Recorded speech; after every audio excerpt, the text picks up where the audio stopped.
Hello,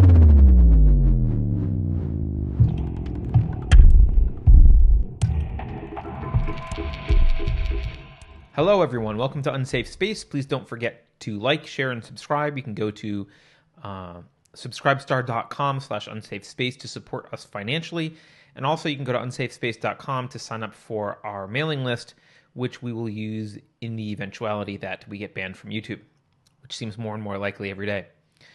Today, we have kind of an unusual episode. It's not something we would typically do. So many of you may remember Julienne Davis, who has been on our show before. She was an actress that you may have seen in Eyes Wide Shut and some other films.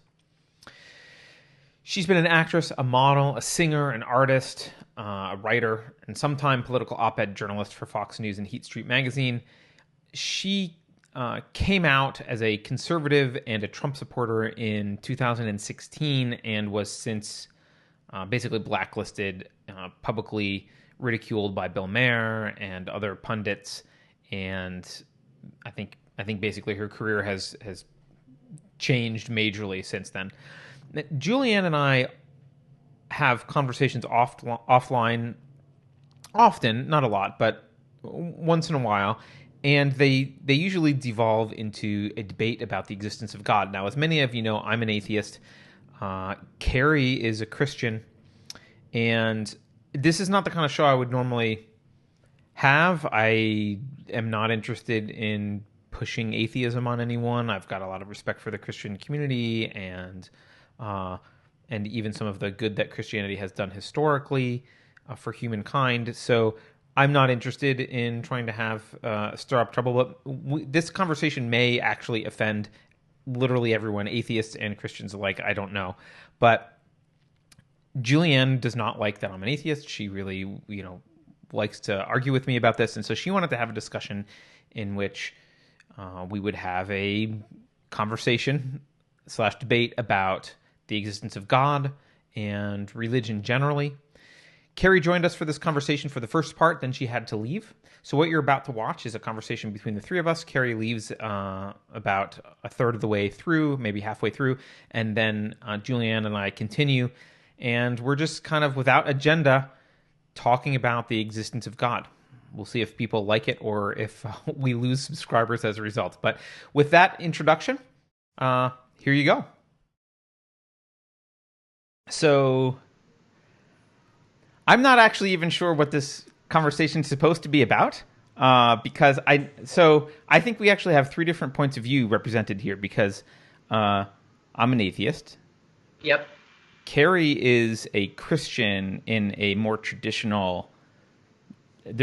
Keri, I don't want to misrepresent your beliefs, but I believe you're not like there might be something that's controlling the universe. Like, no, there's the Christian God, and you're Christian. And Julianne is like, I think, Julianne, maybe you can I'll expand, but I don't think you're either one of those. Is that correct? If a gun was to my head, I would say I am a Christian. Yeah. Okay. I can quantify that if you want me to now. In that I do believe that Jesus was divine in some way. Where I am not sure, and where I don't know that it matters, to me anyway, is, was he born of a virgin? I don't know. How can we ever know? Is he part of this thing called the Holy Trinity? I don't know, again, if it matters. I think he was divine. I absolutely believe in God. I believe that he has a direct connection to God. I believe that we all have souls that live forever. And wherever we live is dependent on what we do in our lives. Wherever our souls live forever is dependent on what we do in our lives.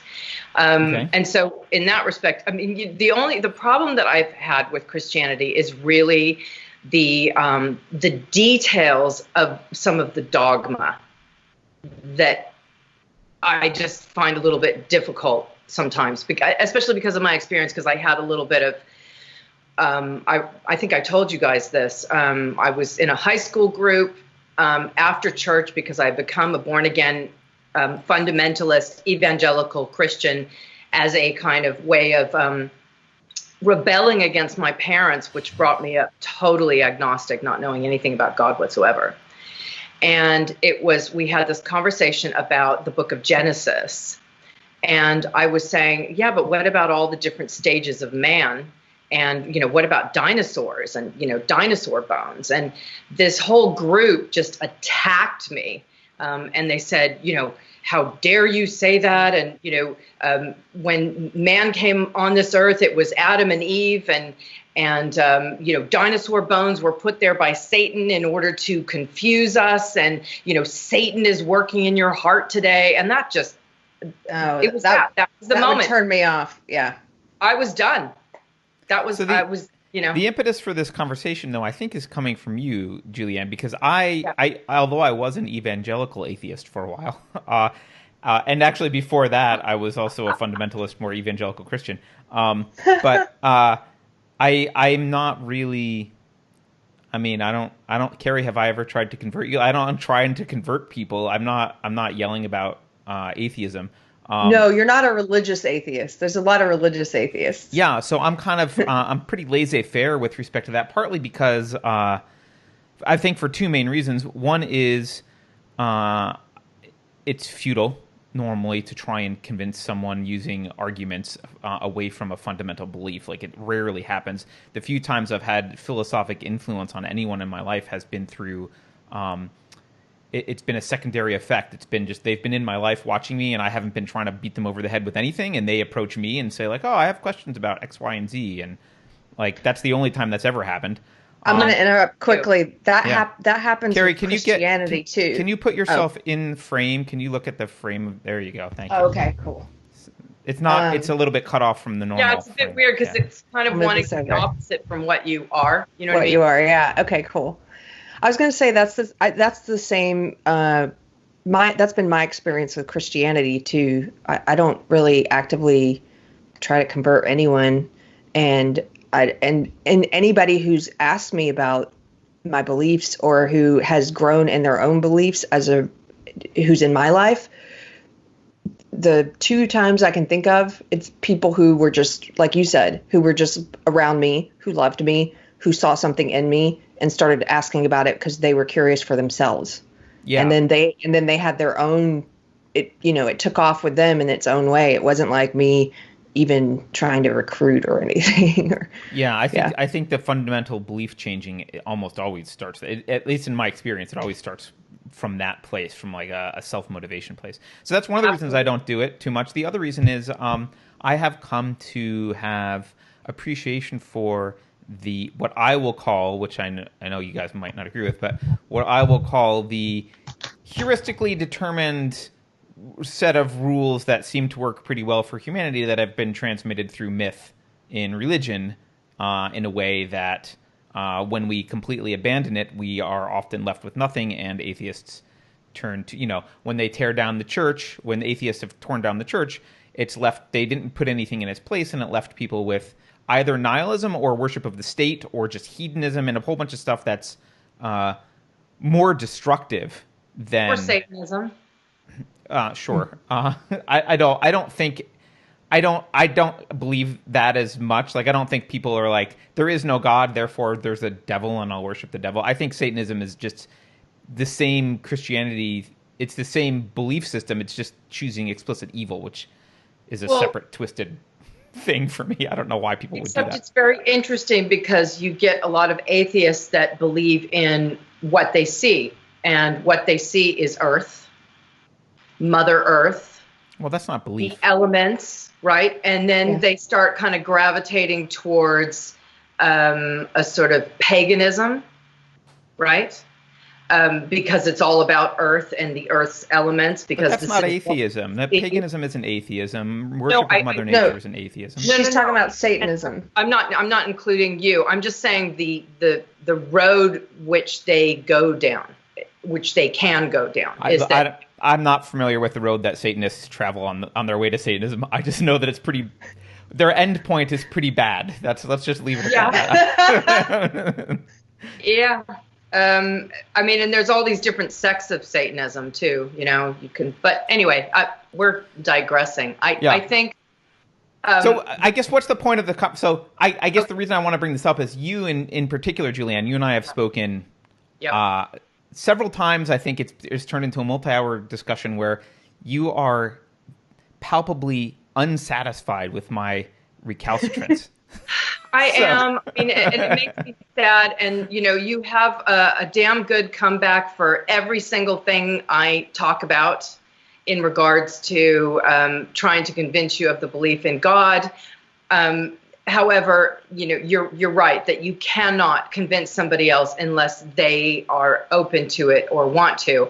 I'm really confused by you, Carter, because you were a Christian, or was it just that you were a Christian because your family was Christian? Oh no, I was more devout than almost any Christian that I know.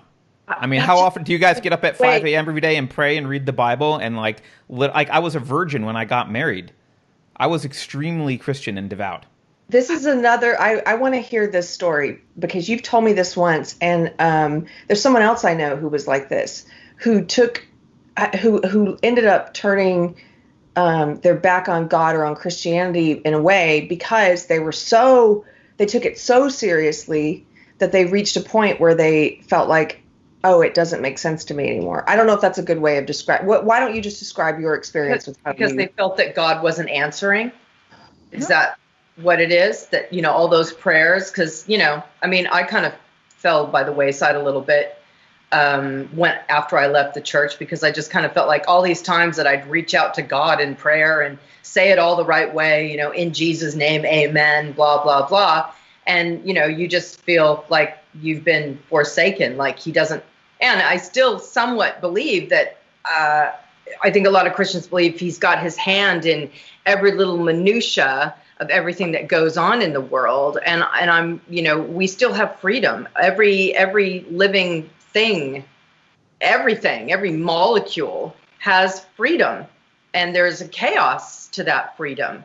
So I don't think that God has his hand in every little minutia. And I think that can be quite frustrating for people like me and possibly people like Carter. What do you think? First of all, we need to be careful with language. Atoms don't have freedom. Freedom implies choice of action. So we need to we got to be careful with terminology. I said molecules, but what I'm saying is that everything that knits together everything that we see that exists and doesn't exist, there is a kind of freedom. There's you've heard of chaos theory, right? I mean, there's a freedom there of, even plants. It's not a freedom. Chaos theory is not a freedom. It's just an existence. It's not freedom. Freedom implies that you have a conscious choice to make and that you're free to choose an action of your own will. A molecule is not free. A molecule, you can use the word free molecule to mean a molecule detached from something floating around, but it's not free in the same sense. You can't overload that term. Let's get back to wait. No. I don't. Yeah. You're about to go down a rabbit hole because I don't agree. Anyway, before we go off tangent about freedom and stuff, I just wanted to hear your story, Carter, of your beliefs and how you left them and where you're at now. Okay. Yeah, well, just to be clear, I did not feel abandoned. I didn't feel anything that you guys were just saying. This is what Christians feel like, and they feel abandoned or whatever, unanswered prayers. I was raised very devout, but I think one of the impacts that had on me is I was raised to take the ideas of truth. I was raised to value truth above everything else. I was raised to value truth, and I was very interested from a young age, and I'm not sure all of the reasons for that, but I was very interested in big questions and what the true answer was, and being consistent. I've always abhorred inconsistencies, right? So, someone will say hypocrisy. Someone will say one thing and do another, or they'll say this is the way it is, except for this case, without really, they violate their own principles and rules. And like I was really the one of the things that I think appealed to me early on was because I was Christian, and the way I was raised was basically the Bible is the living word of God, and that is the truth. There is no, like, here's your answer for the truth. And if anything contradicts it, it's not true, because there's truth in the Bible. Now you can, I know there's different interpretations now of like, oh, well, this is an allegory and blah, blah, blah. And right. And so it's true in some sense. I get all that. But at the time, I also believed that evolution was a myth, right? That because it was against what Genesis said. So I mean, I was pretty devout. That's part of that. That's exactly where I left the church. Exactly. Yeah. I was very devout, and but I was always very dedicated to discovering the truth about things, and I didn't just dismiss evolution. I sought to understand the evidence for it as deeply as I could, and the arguments against it as deeply as I could. So I didn't just say, "Well, that's not what the Bible says." I was like, "Well, I really need to understand this, and I really need to understand the Bible, and I needed to look at the Greek or the Hebrew, depending on what I was looking at." Right. So I was very concerned with truth, and skipping over a lot of things that happened in my life. Some things I did good, some things I did poorly, or did well and did poorly, made some mistakes. But at the time, I felt actually quite blessed. Despite mistakes that I had made, my life was pretty good. I had a good job. I was enjoying my job, and I was getting up. Like I said, I was getting up at 5 a.m. every morning, and praying. And God was a very real part of my life. And someone lent me a book. They lent me Atlas Shrugged, which is just a fiction book. It's not a big deal. But I started to read it, and about a third of the way through, I stopped because I had been taught to recognize teachings that were contrary to Scripture and to not consume them, because I was very concerned about corrupting my mind. Like, Satan will corrupt your mind, right? So, and I could see, it took me a little while to realize, like, oh, this woman is an atheist pretty explicitly. I forget when I noticed that in the book, but I was like, this is going to go down this atheist path, and I can't read this. Which is kind of funny, because I was such a devout Christian that I probably literally could have read nothing if I was that strict about what I could consume. But anyway. Can I just interject just super quick? Yeah. I think that is a real shame about Christianity and churches, because they teach this ideal of, okay, this is our belief system as Christians. This is the tunnel with which the very limiting tunnel with which you are to think, and you can't go outside that. In fact, you can't even question it. You can't even explore it. And my view on that is that God, because I believe in God, gave us a brain, and we should use our brains. Yeah. And shouldn't be afraid to use our brains to be able to explore things, right? I mean, if God created us in his image, okay, or her, or whatever I don't know. I can't call it his or her. It's stupid. Just don't call it Zer. We should, we should be able to explore the hugeness of our brains. You know what I mean? To try and push ourselves and discover as much as we can while we're here on Earth. And that doesn't necessarily mean just because we're reading about something that it's, even if we disagree, or even if it might be, an evil thing, I think that knowledge, we should know about it. I agree. My version of Christianity is, I don't know, but my beliefs are that, like, consuming a wide variety of information is the way that I remain confident in what my beliefs are. and reading stuff. I have a friend who gave me a subscription, who's an atheist, who gave me a couple of the Skeptic magazines, like this Atheist. I think it's, he wanted me to read some of that, and it's like, I totally appreciate that. I didn't find it insulting. Right. Well, so I agree with both of you, obviously, but at the time, I was scared, frankly. Mm-hmm. I was scared of the book because I felt like my life was going really well, and I felt like I ought to have been abandoned by God, but wasn't. And so I was like, I need to, I need to be good. I can't flirt with the devil here. This is, I put the book down. I stopped reading it, even though, it was an enjoyable book. I stopped reading it. And I stopped reading it for about 6 months. And during that time, again, I'm continuing to get up at 5 a.m. and praying every day and reading the Bible every day.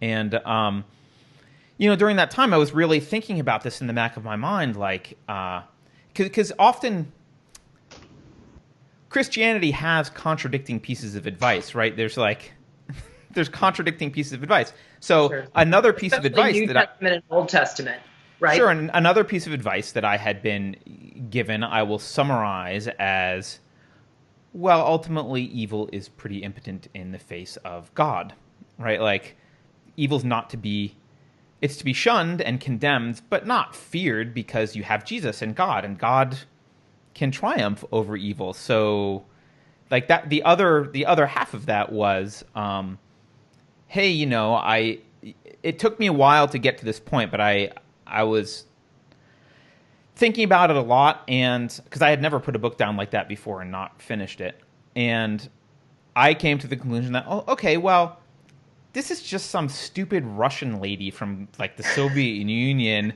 Because I found out about her, I'm like, some kid comes over at 16 from the Soviet Union and wrote a book, and like, what, the words are too scary for me to read? Like, my faith can't be shaken by this. This is just stupid to think that my faith could be shaken. And I need to show that my faith can't be shaken. So I went back and I read the book. I finished the book. And the book itself is not, Atlas Shrugged is not a treatise. It's not an anti-Christian treatise at all. Right. And a lot of Christians really like Atlas Shrugged. Sure. Because it just talks about relying on yourself, your own, personal responsibility, all of that. Really, it's kind of like a conservative handbook in many ways. She hated conservatives, but sure. Anyway. But in the respect of personal responsibility is what I'm saying. Sure. In the respect of personal. Sure. Right? But the problem was there were some interesting ideas philosophically. There were some interesting questions and ideas that she was challenging things that I held dear. And because I had decided, well, this woman can't, this stupid fiction book's not going to shake my faith. I'm going to read whatever she says and be able to destroy it. That book bothered me because there was a few questions that I'm like, I actually don't have a great answer. I don't know. Like, that seems interesting.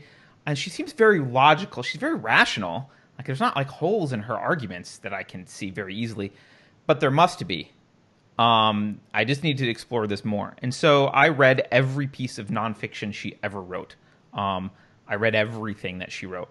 And at the end of it, I had a conundrum because she made because I had been always very curious and devoted to truth. And by the way, devoted, I know atheists will think this is silly because I was a Christian, but I was devoted to logic. Like, I was very devoted to, like, logical contradictions cannot exist, right?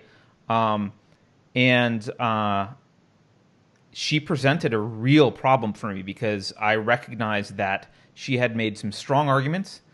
I could not counter those arguments at all. And like which arguments? She basically made arguments against. She made arguments about the nature of metaphysics and the epistemological value of reason, and God did not fit into her system. Let's put it that way. God did not fit into her explanation of the world. I hadn't been reading a bunch of people who were intentionally trying to tear down God. Most of her stuff is not about proving that there's not a God or anything like that's not her thing generally. But she was laying out a philosophical system, and there was a lot of logical consistency there, and it was not compatible with some of the things that I believed. And so, and one of the most compelling things was I really felt like there were some strong cognitive tools that she was delivering with respect to moral systems and like right and wrong and political systems. And I was like, well, gee, these are really good arguments. So I then endeavored to integrate. I'm sure I'm not the first person that did this. Then I was like, well, how do I take all of her arguments and integrate them in with Christianity? Because clearly she's right, but clearly she's wrong about God. So how do I integrate the two? I'm going to integrate Christianity into objectivism. That's the name of her philosophy. So I'm going to integrate Christianity into objectivism. And so then I spent a while doing that, and I prayed about it a lot. And I remember, during those early morning sessions, like having some book of hers in one hand and the Bible in the other hand. I remember literally crying to God that like I was having trouble reconciling these things, and I didn't want to abandon him, but like, damn, this was really convincing.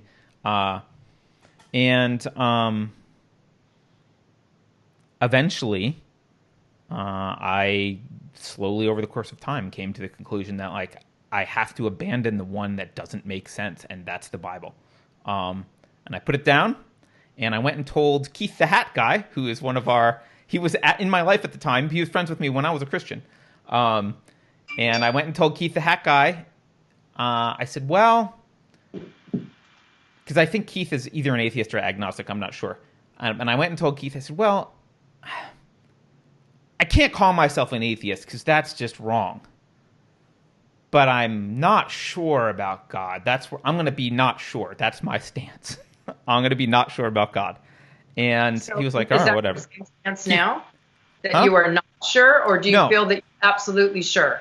No, I've matured quite a bit since then, I'm sure. But at the time, I mean, Keith was very laid back. He was like, yeah, that's fine, whatever. And so that was the genesis of all of this. I then read a lot more and other people, and now I've evolved. And then I went on a crusade. I went on an atheism crusade eventually. I was angry at God I wasn't angry at God because I didn't believe he existed, but I was angry at religion for a while. I ceased being angry about religion, and now I'm kind of where we started at the beginning of the conversation, like, okay. I think there's some value there. It's not my thing. Wait, let me just, I just want to clarify this. So you're sure? Yes. That there is no God? I'm 100% sure. Positively sure? Yes. Okay. So why I have an issue with that is that, I mean, do you have all the inside information in the inner workings of the existence of the universe? So your standard the standard for I understand. The standard for knowledge and the claim of knowledge is not omniscience. So are you sure that F equals MA? Yeah, that's what we call knowledge. We use the word sure to describe confidence in knowledge. Like, we could all be, theoretically, you could argue that we could all be living in a matrix somewhere and none of this is real. Like, okay, but that is something that you dismiss out of hand as an arbitrary assertion because there's not evidence enough that rises to the level of knowledge. So are you sure that a green Martian isn't eating Pop-Tarts on the far side of the moon right now? I hope your answer is yes, because if your answer is not yes, then you don't have a firm concept of what knowledge is and what isn't knowledge. There's things that you're sure that count as knowledge, and there's things that rise to some maybe level, and then there's things that you dismiss out of hand.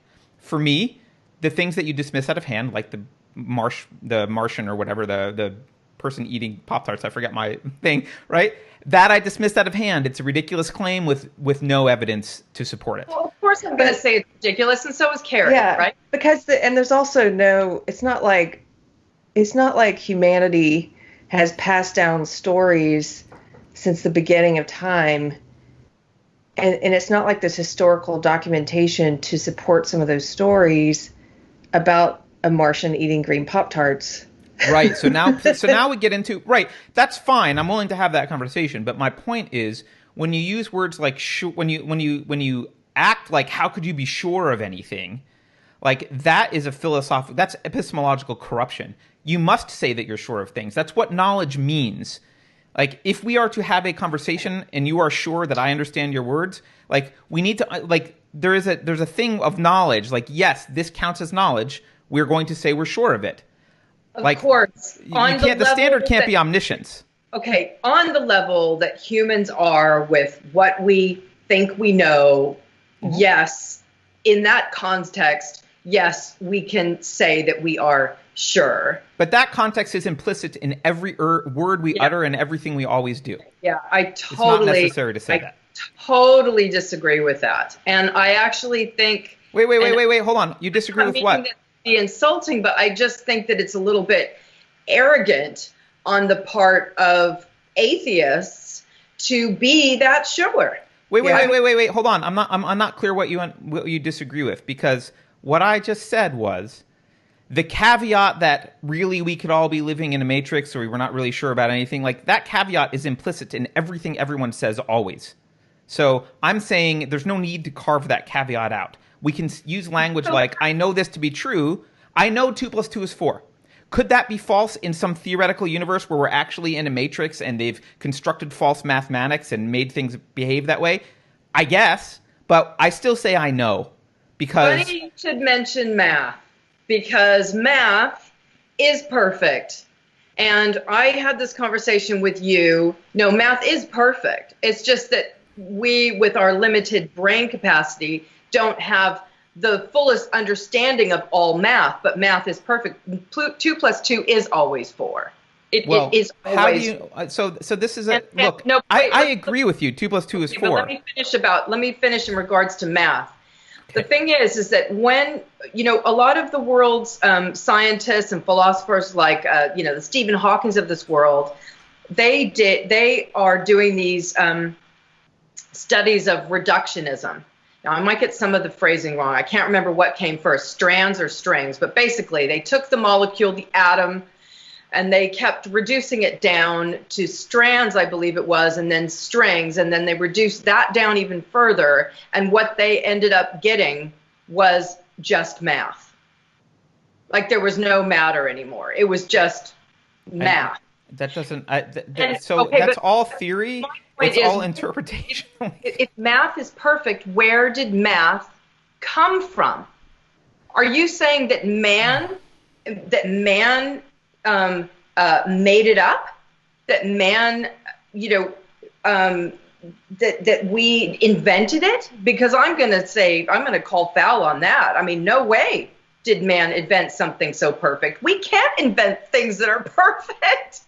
Well, so man has a reasoning mind which functions through the use of logic, and the primary means through which what the means test that logic does is this consistent with? There's 2 tests. Is this statement consistent with the things I see in reality, and is this statement consistent with the thing with next our limited brain pan, with our limited understanding of reality? You could say that. Yeah, is it consistent with our limited understanding and our limited brains of how we perceive our reality? Sure. Okay, let me explain where math comes from. Every possible concept of math that could ever be derived, that we haven't yet derived and may never derive, all comes from the law of non-contradiction. It's just A is A. It's every rule is implicit. A triangle implicitly has Pythagorean's theorem built into it, right? Because all logic is adherent to the idea that a thing can't exist and not exist at the same time in the same respect. That's all it is. That's all logic is.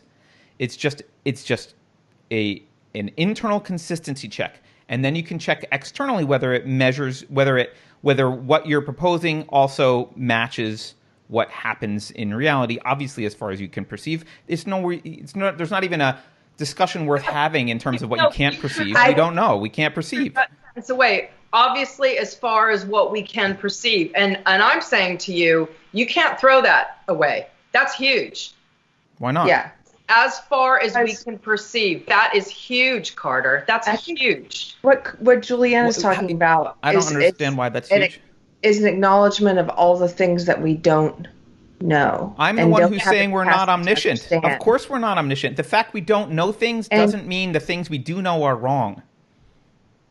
And it doesn't mean the things that we do know are right either. That's what knowledge means. They're right because they work. Yes, they are. It means they're right. They're right within the scope and context of our knowledge, and that's the best we'll ever do. That's why we have words like knowledge. Okay. The word knowledge does not mean omniscient. This little part of the conversation started, I believe, when you were saying, Carter, that you know, 100% know that there's no God. And then and so this conversation grew from that. And that also kind of, I mean, to me, that doesn't make sense that you can know something 100% when you don't have the capacity to make that declaration, I guess. Right. Because and I said that intentionally. Because I mean, we don't have all the information. Right. So I said that intentionally.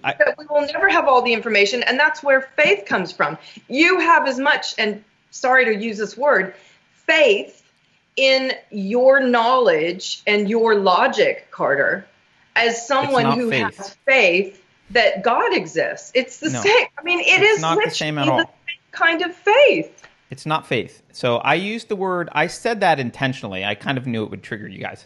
Okay, I said it intentionally. Can we pause here real quick? I want to explain why I said it intentionally here, okay? Because I'm getting attacked for like, how can you say this, blah, blah, blah, blah, blah. I said it intentionally. And I said it to make a point about what the word knowledge means. I said I'm 100% sure, because what that means always is within the context of the knowledge that humans have. That's what that word means. There is no discussion about, well, things that we don't possibly or couldn't possibly know. Because we're not omniscient beings, and there's things we don't know, when we make an assertion like, do you believe this to be true? Or you don't have to say believe. Are you certain of X? Am I certain that there's not a person eating Pop-Tarts on the backside of the moon? Yes, I am certain of that. I am certain that that's not true, right? Because the words certain and truth only are valid in the context of what we could possibly know and our knowledge. Like, use a statement like Pop-Tarts on the far side of the moon, which is just utterly ridiculous. I mean, you're equating, why is that more ridiculous than some people wrote stuff down? A Martian eating Pop-Tarts on the far side of the moon with the idea that there could be a creator of all this. I mean, it's like, why would you even compare it to something so ridiculous? I'm doing that to point out that this, I'm not actually trying to compare it to God right now. What I'm doing, that's not my point. My point is there is a standard by which we dismiss things as incorrect, and there's a standard by which we call things knowledge. I think all three of us agree that we're 100% certain there's not a Martian on the backside of the moon eating Pop-Tarts right now. You guys think it's ridiculous? So do I. I think that's a ridiculous claim. Okay? So let's start from that spot. That is a ridiculous claim we can say it's wrong. But you believe that the belief in God is equally as ridiculous. Yes, and we have a disagreement about that. And you can say, well, there's evidence, there's a big evidentiary difference, and that's a discussion we could have. I'm willing to have that discussion. My point is, what you can't do is say, how could you be sure of anything? You also can be sure of anything. I've just proven that you're sure of something. You are sure that the Martian's not eating Pop-Tarts on the far side of the moon right now. It's possible to be sure. What I meant was, how can you be sure of everything? I'm not sure of everything. Who said I was sure of everything? I said I'm sure there's not a Martian, and I'm sure there's not a God. And you can't be sure of God. I think she meant, yes, how can you be sure there's no God? I don't know how everything came to be. I don't know. I will probably never know. Exactly. That's unsure. I'm totally unsure about that. Carter, that makes you an agnostic. No, because the assertion that you know that there is a God who created it is a positive assertion for which there is no evidence. So therefore, it's the same category as the Martian eating Pop-Tarts. I disagree that there is no evidence. That's fine. We can have that discussion, but you can't dismiss me and say you're an agnostic. I'm saying evidence is required. You want to have the evidence discussion, that's fine. But you can't just say, well, if you don't believe with my particular view about how the universe was formed, therefore, you don't, like, therefore, there's no, like, you're an agnostic. No, you don't believe that Zeus formed the universe.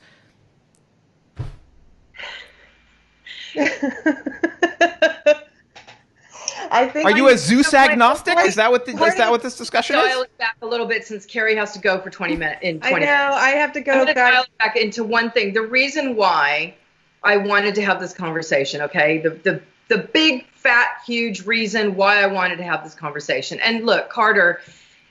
By the way, this is all in fun. We love you. You're a good person. You know, you love your family, and you know you believe in the golden rule, for instance. And I don't believe that you're going to go off and, oh my God, okay. I think the golden rule needs a caveat, but yes, now I thought that you believed in the golden rule, and I wasn't terribly worried about you that you were going to be worried. Become, I don't know, like a murderer, right?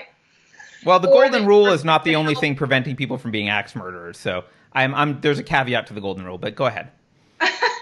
What I'm saying, okay, the reason I wanted to discuss this and the reason I feel more than ever it's necessary to have a faith in something, in our creator. And I'm saying that, you know, you don't have to have this this tunnel vision, dogmatic belief in every single minutia of the Bible for me, okay? But the reason I'm saying that the idea of faith is important, and the idea that God exists, and the idea that we have souls, that we have actual souls that go on after these bodies die. The importance of that belief is that there are consequences to how we live our lives. Now, what's happened with Christianity, and the reason why I left, you know, my fundamentalist church, and clearly the reason why you left the church and Christianity, Carter, is because the way they were equating fear was, you know, fear to explore outside the dogma. Well, that's not why I left. I mean, I just explained why I left. Christianity has gone wrong in that respect, because and I'm not saying, you know, the idea of God in general. I'm saying, you know, humans in church with this book and the way they compartmentalize things, and they use this fear to say you can't even explore outside mentally. That kind of fear has turned people off, like you, like me, and like many others who are probably now atheists, especially a ton of Catholics. Oh my God. Yeah, so but that's not. But Julienne, that's not why I left. I explained why I left. It wasn't because I was stuck. Like, I was trying to evolve Christianity, no, I know, so like I was willing to change it. I understand about the logic. I understand that. But that fear was an initial factor, because you were dealing with the logic. And you know, because that fear kept me in Christianity longer than I would have been. Yeah. Okay, because you were told not to venture out and you were afraid. But the fear that I think we should have has more to do with our souls and the eternity of our souls, right, and the health of our souls.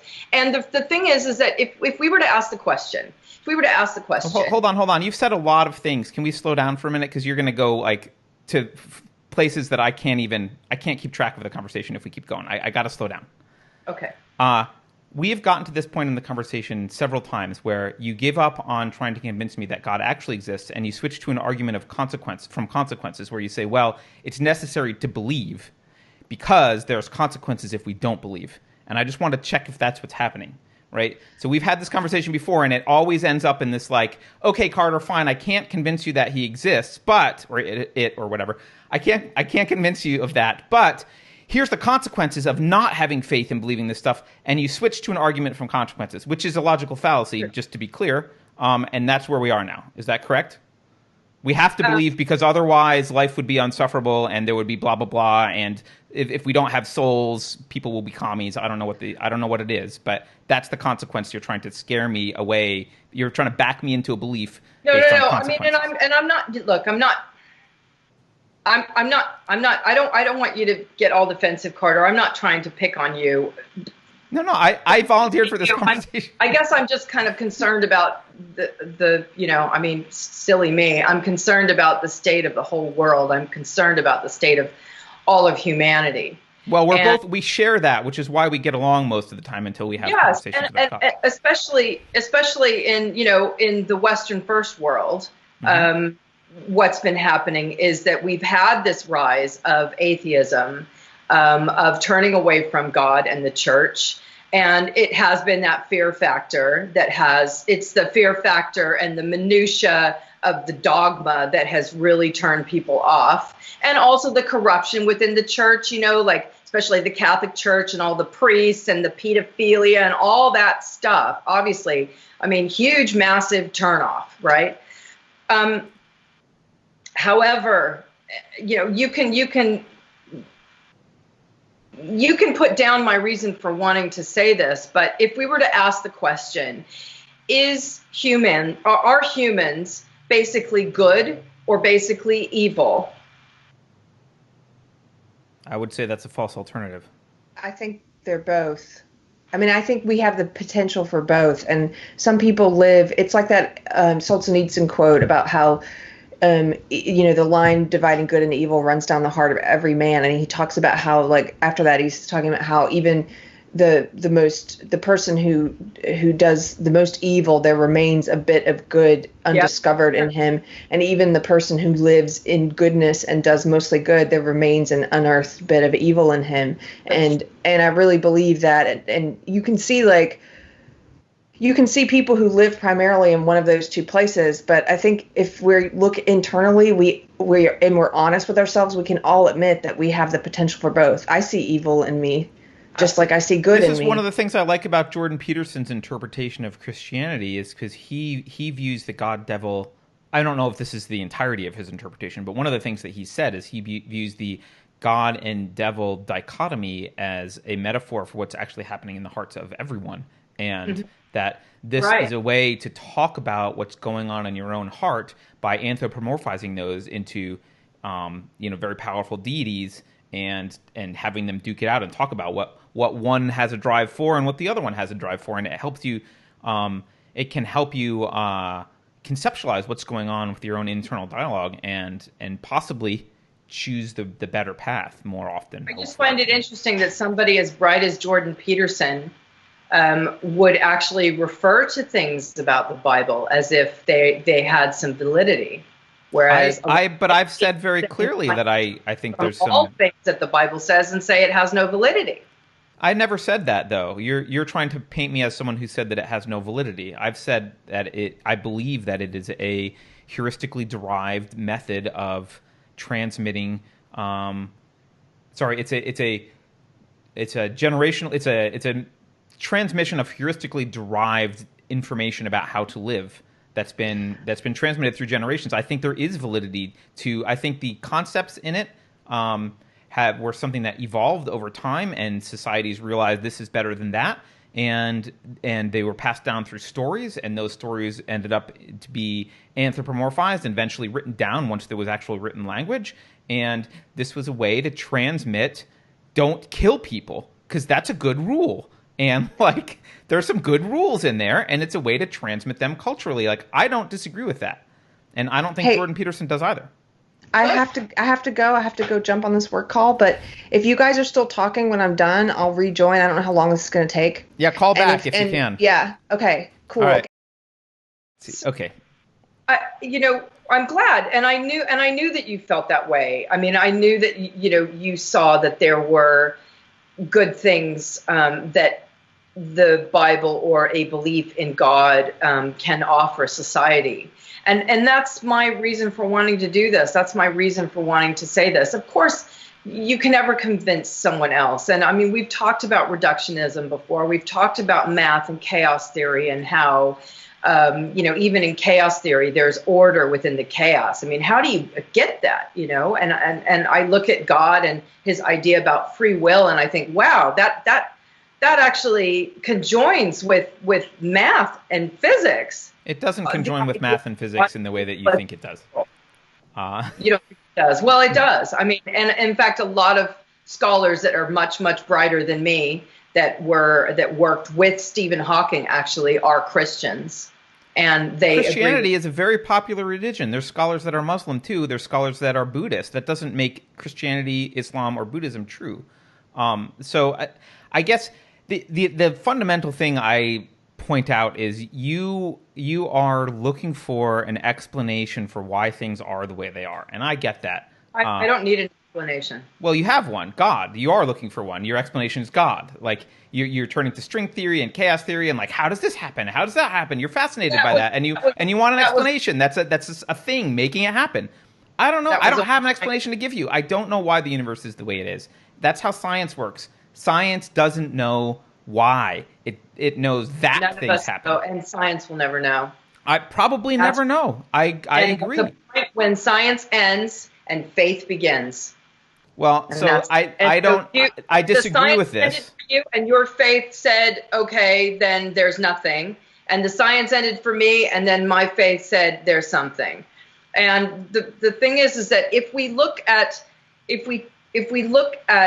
the psyche of humans and not just logic. See, this is the thing about atheists, is that they look purely at the logical aspect of the human equation. But I'm looking also at the emotional aspect, at the heart. Atheists look at emotions. That's not true. Atheists totally look at emotions.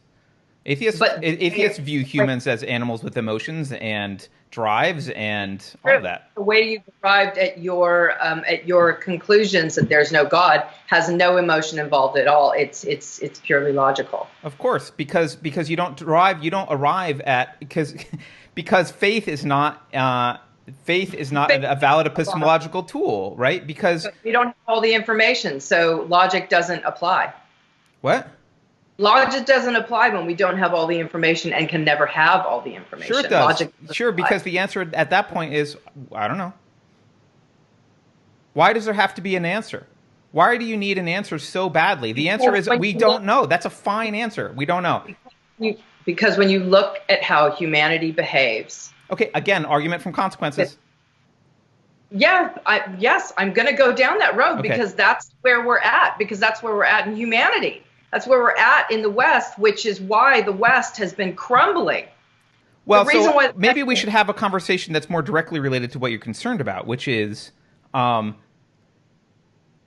I, as an atheist, I totally believe this, by the way.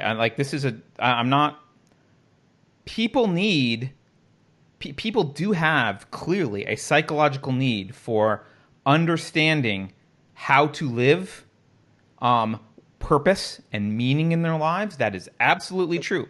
And atheism as such, this is one of the failures of atheism. Atheism does not provide anything there.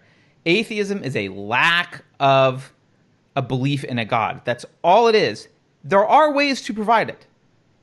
There are rational ethics systems that have been derived. Most of the systems that claim to be rational ethics that were derived by atheists are horrible, totalitarian, communist, authoritarian crap. The really bad philosophers glommed onto atheism, claimed that all of science was because of their philosophy was in line with science and atheism, and then started pushing Marxism and really horrible ideologies, which I don't believe are actually logical, but that's how they're presented.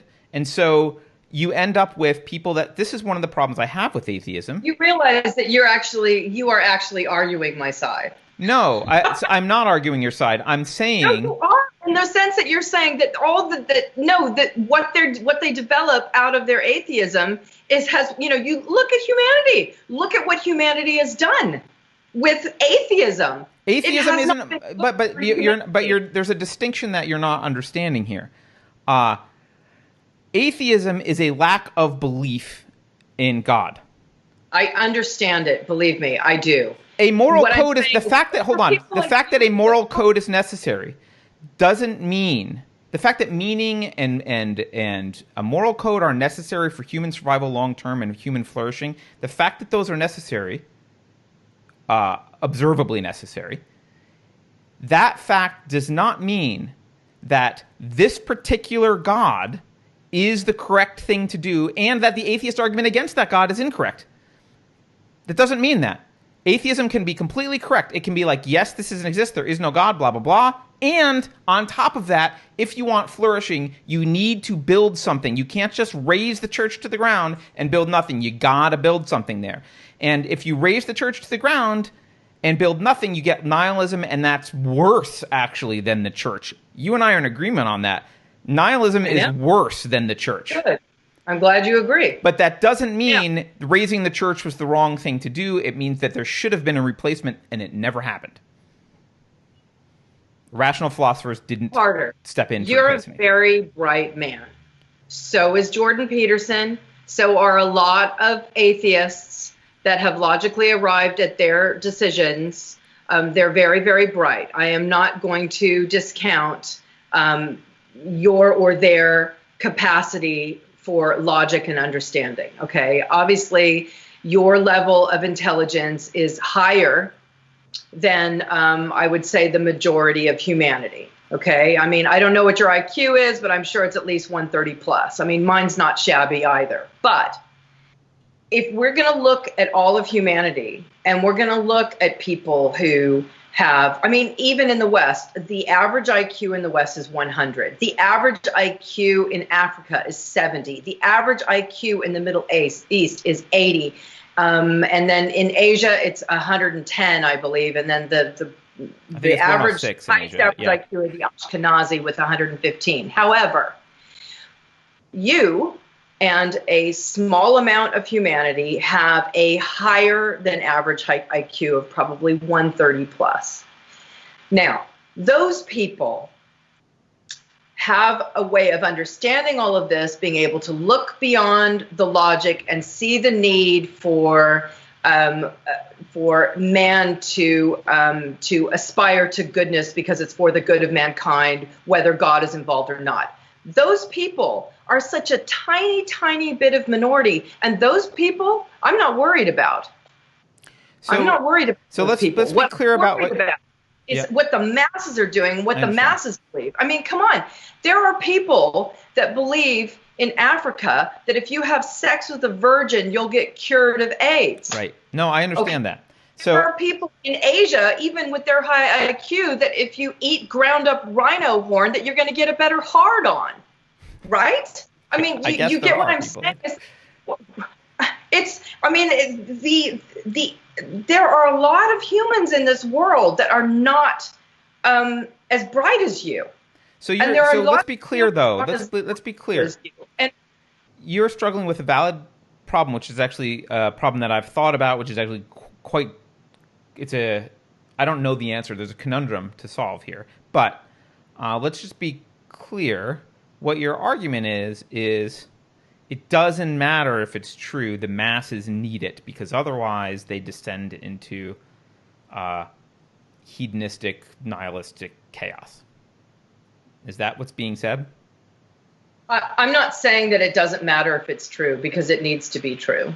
And, for me, it's so clear to me that God exists. It's just that I think the problem that a lot of atheists have is that they want God to exist in the concept that they've put it in.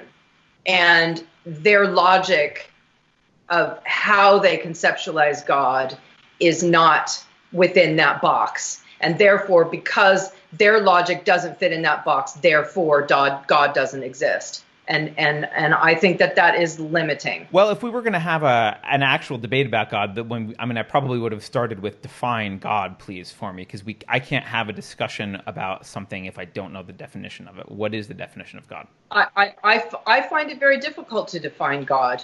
I would define it as, they sort of define it in the Bible, the beginning and the end. Well, I do believe beginnings and ends happen. Yeah, I mean, I don't, because we don't know. I mean, we still don't know. I mean, there's a beginning of this show and an end of this show. The concepts exist. But if the Big Bang Theory, for instance, is correct, and you had an infinitesimally tiny dot with infinite mass, I mean, it's so unfathomable. How can we logically even explain that? Well, so look, as science has learned, so this has been a trope throughout history, right?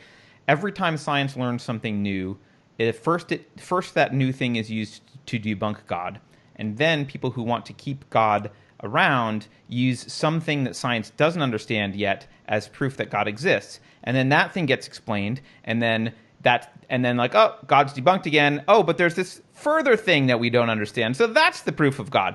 There's always going to be something. What that is what that argument amounts to. We're not omniscient, therefore God. That's not a valid argument. Like, of course we're not omniscient. We don't understand. We're not going to understand everything. That doesn't mean a being created it. It means we are not omniscient. Well, is it a being? Whatever. I don't know what the definition. You didn't define God, so I'm saying being. Right. Well, I don't know what you mean. I can't. I mean, if to you God means we don't know everything, well, I don't think the concept is necessary. Of course we don't know anything. I agree. We don't know everything. But so let me ask you, if when you die, that's it, dust, no nothing. Yeah. And you're okay with that? It doesn't matter whether I'm okay with it. I'm not okay with dying. But it doesn't matter. I'm not okay with lots of things that happen. I broke my arm. I'm not okay with it. Like, there's lots of things I'm not okay with.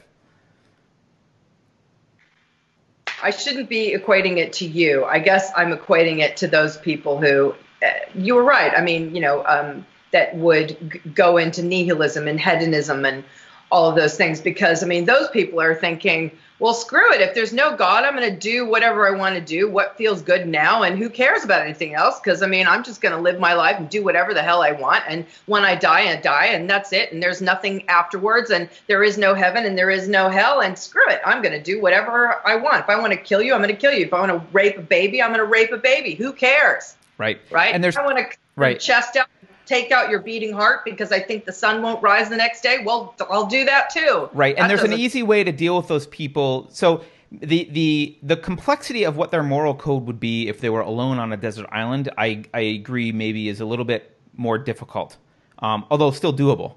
But there's an easy way to deal with those people in society among other people. You can very easily say, oh, well, if human beings need to interact with each other, can we derive a logically consistent set of rules for that interaction that is moral? Yes, we can. A very basic way to say it, which is not complete, but I'll just, like, the non-aggression principle is very clear. Like, okay, you can't initiate the use of force against another individual. Like, okay, the initiation of the use of force is wrong. So, wrong meaning we don't care if it's right or wrong by a God standard, but you're going to get kicked out of society if you do it. So, like, we don't want to live with you if you do this thing.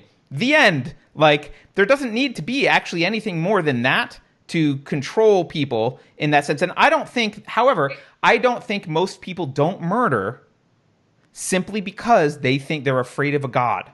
I don't think that's why people don't murder.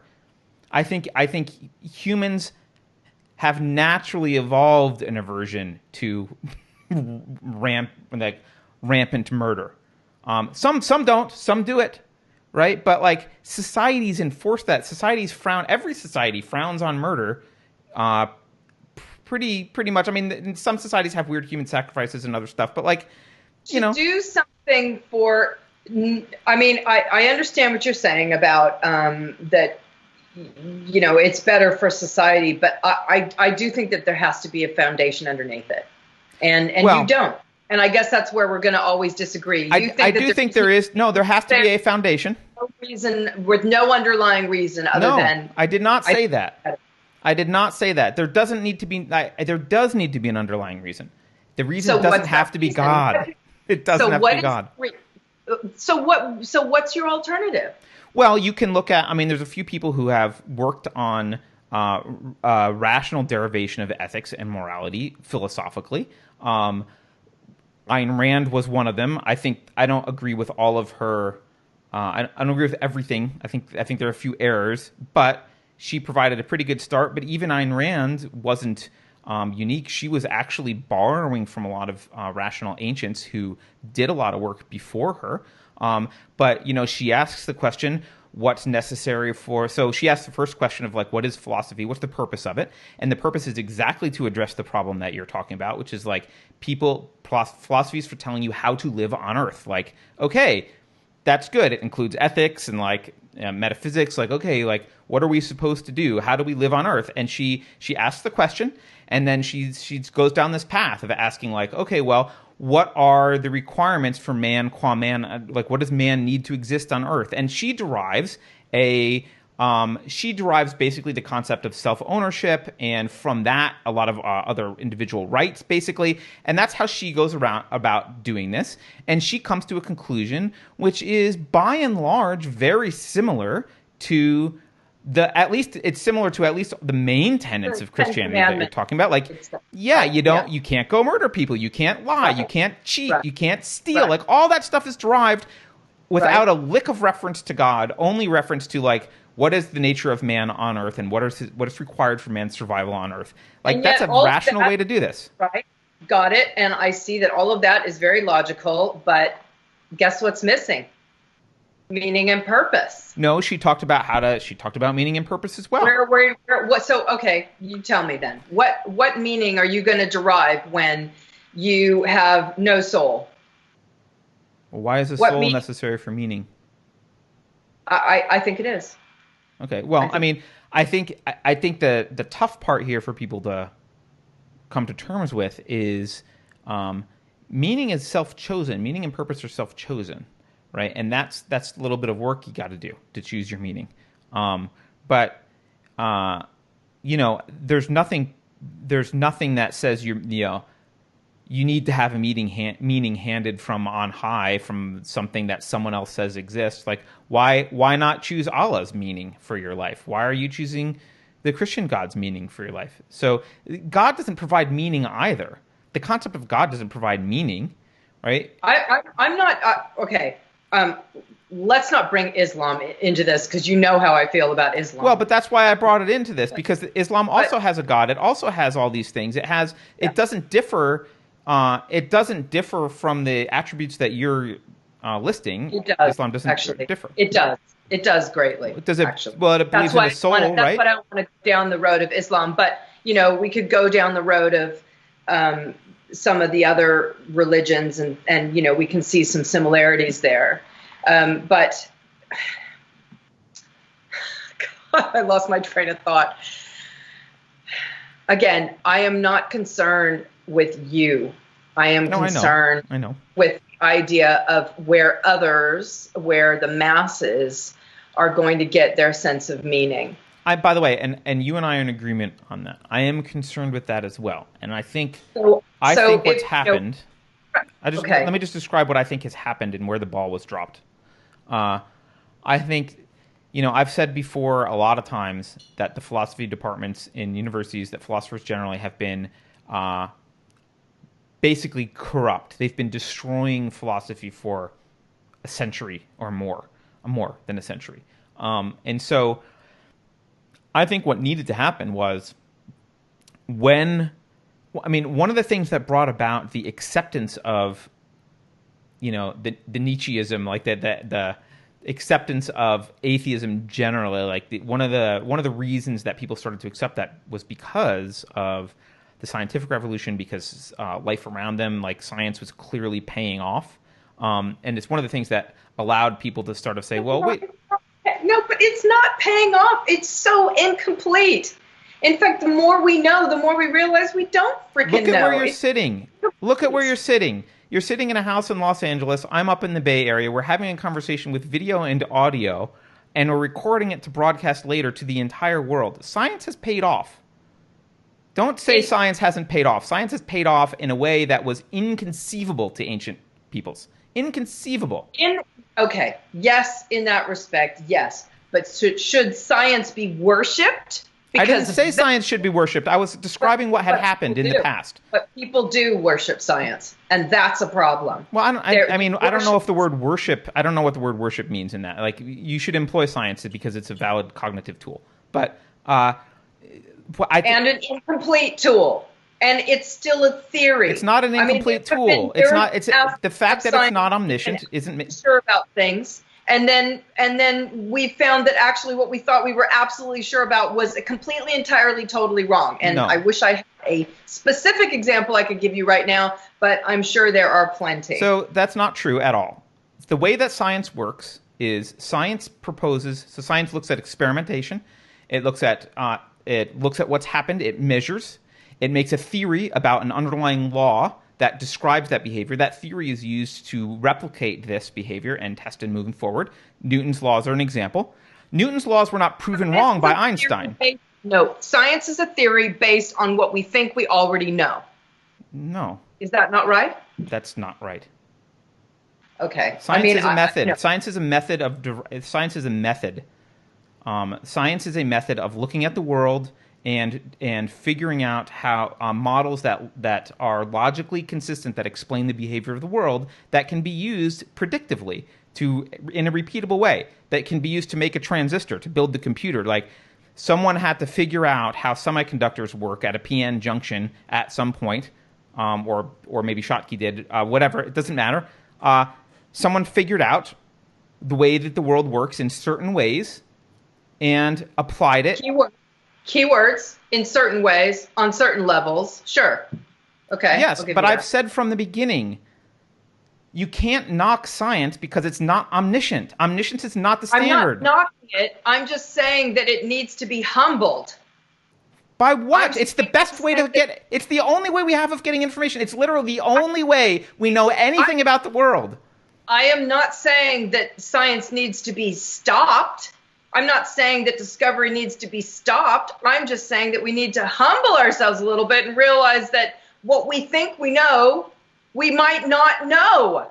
That's all I'm saying. I don't understand what that means. So, do we not know that transistors are working right now?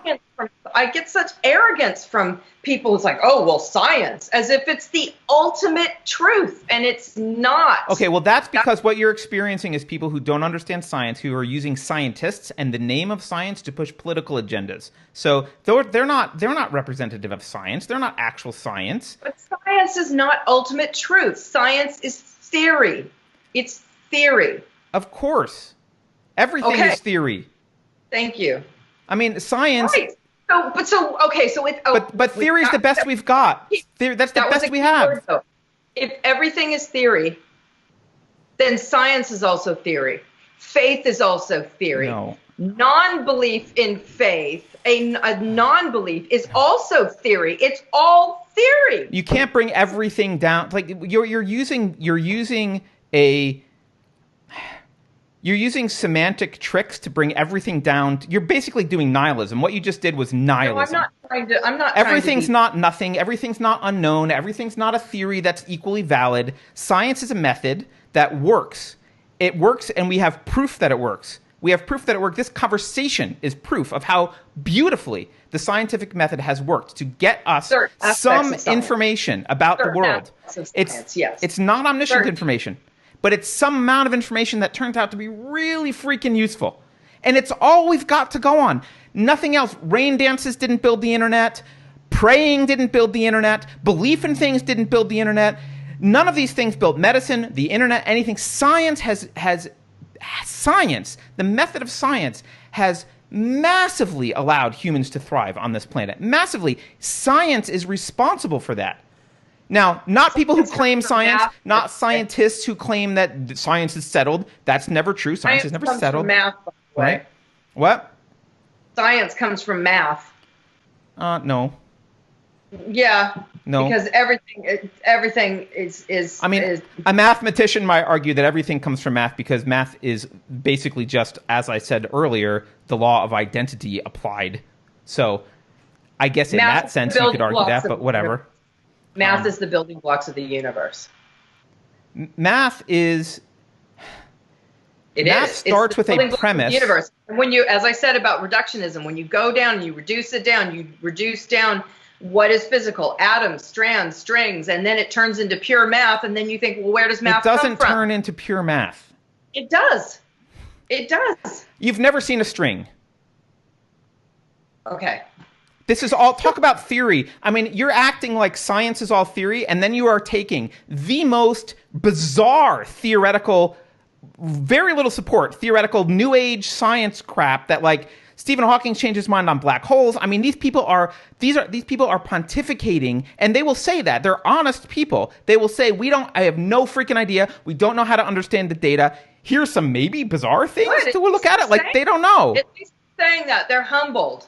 At least they're saying that. And I'm not saying that I am, God, I'm not a scholar, Jeez. My point is like I'm an actress with a father who is a computer engineer and a mathematician. Right, but you can't so here's the thing. You can't use logic to disprove logic. Everything that you say in a logical argument relies on the existence of logic, which relies on the law of identity. So you can't say scientists have proven that science is illogical or that the world is illogical. Science literally can't do that. It cannot, because all of the methods used to obtain all that information rely on the law of identity. And if that's not true, then nothing that we've learned is true, and nothing would be working, frankly. Like you can't use logic to disprove logic. You can't rely on science entirely because science is incomplete. It's incomplete. It is incomplete, but it's all we have. Science is incomplete. Of course it's incomplete. I've said that. I've said over and over again, we are non-omniscient. Science is non-omniscient. It's incomplete, but it is all we have. It is literally the only tool we have for interpreting the world. It's the only one. So it's not complete. Big freaking deal. But it's the only tool we've got. Where it's not complete, that's where faith comes in. That's where faith comes in. What do you mean faith comes in to do what? Faith is just belief in something apart from any rational reason to believe it. Oh. Faith wouldn't be necessary if there was science there. Is that correct? Okay. This is very interesting. It's like let's just pull back from this conversation because obviously, we will never agree. This is fascinating, and I mean, you're giving me a serious run for my money. I have to say, I'm sure all the atheists out there that are going to be watching this are going, "Oh, bravo! Carter's destroyed Julian." I'm not trying to destroy you. I'm trying to hold you to account for what you're saying. That's all I'm trying to do. And I agree that science is not. Like I said, I'm not worried about you or I. I'm worried about the idea of tearing down the idea of God and replacing it with atheism or worse, nihilism. And you agree with me is not working. Now, I realize that with the advances that we've made in science and with our logic, I realize that for a lot of people, they find going back and reading the Bible and the idea of believing everything the Bible says just seems like lunacy. But to have taken it away entirely and not provide anything else in its path. And I mean, humans have been around for a long time. We've been around. We've tried lots of different ways of structuring our society. And I hate to say it, but the Christian society has fared the best. Oh, I don't hate to say it. And I agree with you on that. And I agree with what you just said prior to that, which is replacing Christianity with atheism is not a good idea. I agree. Atheism is not... Atheism. So, okay. But hold on. Let me say this part. This is important. View the church as a building. Christianity is a building. Atheism is a bulldozer. There needs to be a replacement building. Atheism is not a bulldozer does not replace a house.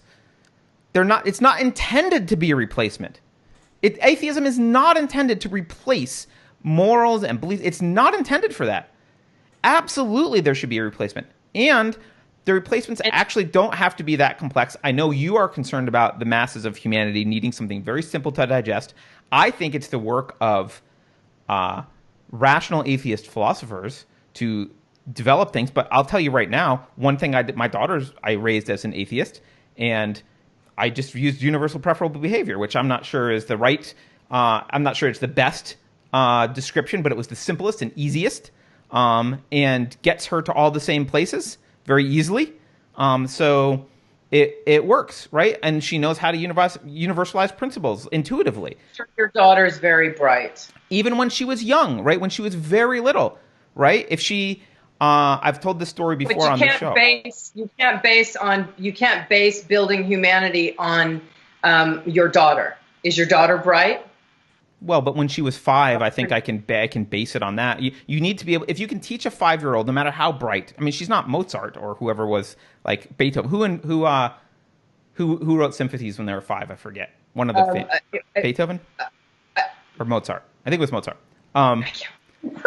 Yeah, she's great, but she's not like, it's not like she was doing calculus when she was 5. Okay. So like, if you can teach a 5-year-old, you can teach a 5-year-old to universalize. It's very easy. And they end up with the morals that you're wanting. It's not impossible to roll out a house that replaces the cathedral that was raised by atheism. I'm at a center point here, because the thing is that there's a lot of aspects of the Christian church that I'm not thrilled about, although I will support those people that are a part of the Christian church, because I think that it does help to give them meaning and purpose, and can be a good influence in a lot of people's lives. And I think it's good, and I would encourage it. But I'm at a place where I actually believe that God and science does merge. Now, you've decided that it doesn't, but I believe that there is a logical place where God and science is joins together, because for me, God exists and he's behind I hate to say he. You can say he. We'll know that you mean I a genderless. don't even know what to call. Yeah. The all is behind everything, and so science is part of it. Math is part of it.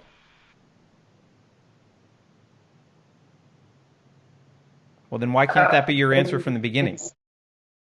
What's behind the all? It's God. God is the all. The all is God. And I have no way I am truly humbled, because I have no way of logically explaining it.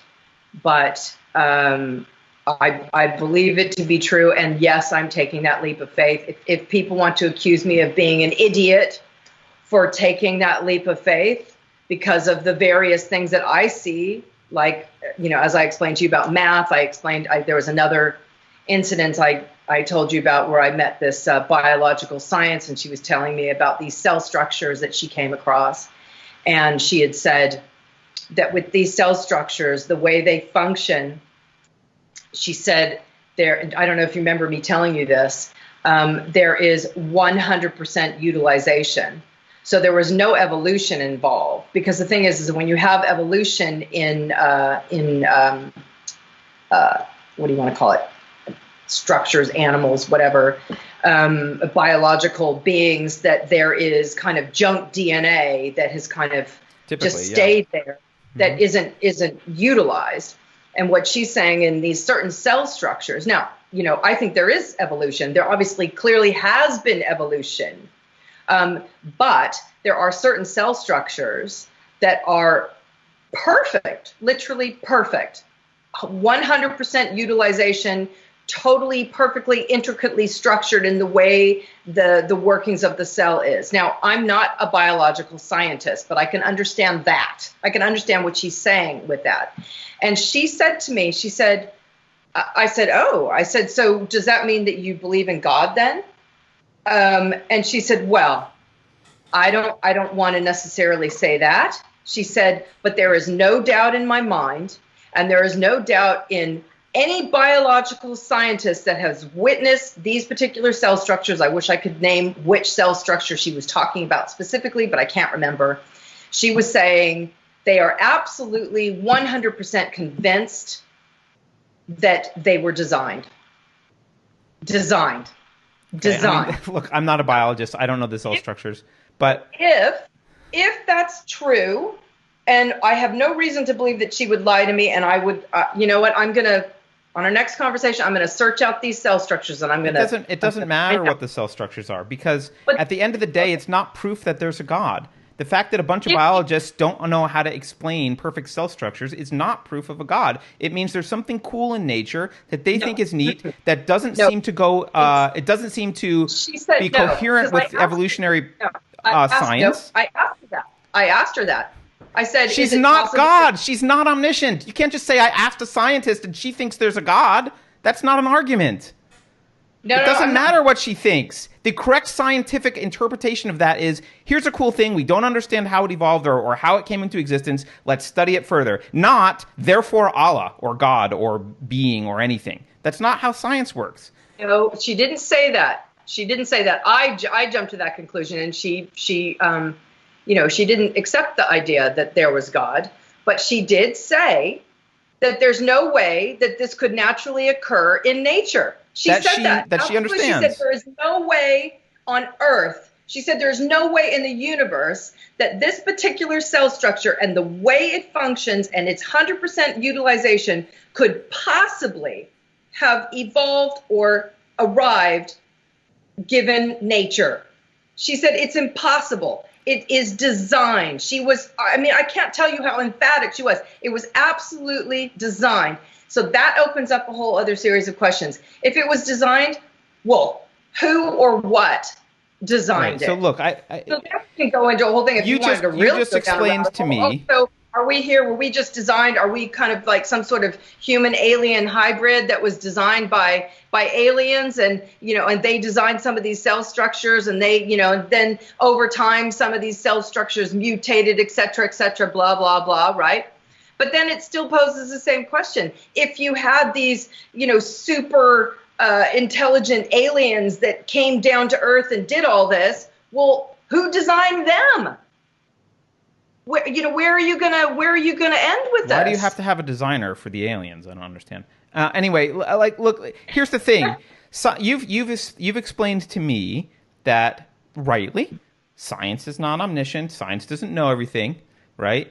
In fact, you pushed back on knowing things generally. And we agree on that. Right? You pushed back on this. Agree. Yes. I agree it's not omniscient. I do think you can use the word know, that you know things. In some aspects, yes. I agree with that. So I'll correct a scientist on something that I don't even... I'll use philosophy to correct a scientist. She does not know it was designed. She knows that it doesn't fit the models of evolution as we understand them, and it's an unexplained, really cool thing. That's the limit of her knowledge. I don't need to be a biologist. Based on what you're saying, I don't need to be a biologist to tell you that. The limit of her knowledge is this doesn't fit all the models that I know for how cells could come into being. It is an anomaly. I don't understand it. I can posit that it was designed. I could posit that it wasn't designed. I could posit that it sprung into being from quantum mechanics randomly. I don't know, right? But the proper thing to do is to categorize this as an unexplained anomaly that needs further investigation and might eventually change our understanding of evolution or other things, or could lead to aliens. Maybe we'll find out that aliens were on the planet and they designed stuff. Or God. It can't lead to God. Can you say it? Can you see? You can't even say it. Well, because you haven't defined God. You haven't defined God. I can't say it could lead to blah, blah, blah. Like, what's God? You haven't defined it. Well, I can't say it could lead to an undefined thing that you, who are a proponent of God, can't even define. The ultimate beginning of everything, the creator that is behind everything, the thing that I don't know if there is a creator behind everything. Neither does the scientist. You don't either. Right. Which makes you not an atheist. It makes you an agnostic. I would feel so much more comfortable if you could at least say that you're agnostic. No, I'm not, because I do not believe there is a creator. I think that is wrong. I think it's false to say that there's a creator. It's false to say that there's a creator. Because there's not evidence. There's not enough evidence that rises to the level where I would consider it knowledge. And I could say the same thing. There's not enough evidence to say that there absolutely is no God. Well, but you can't. But that's the proof. No, but no, because the positive. You're making a positive claim about reality. That's not how proof works. You know this, right? I can just say like, well, prove that the Martian doesn't exist eating Pop-Tarts on the dark side of the moon, and you like that's not how you don't have to prove the negative. You don't have to prove the negative.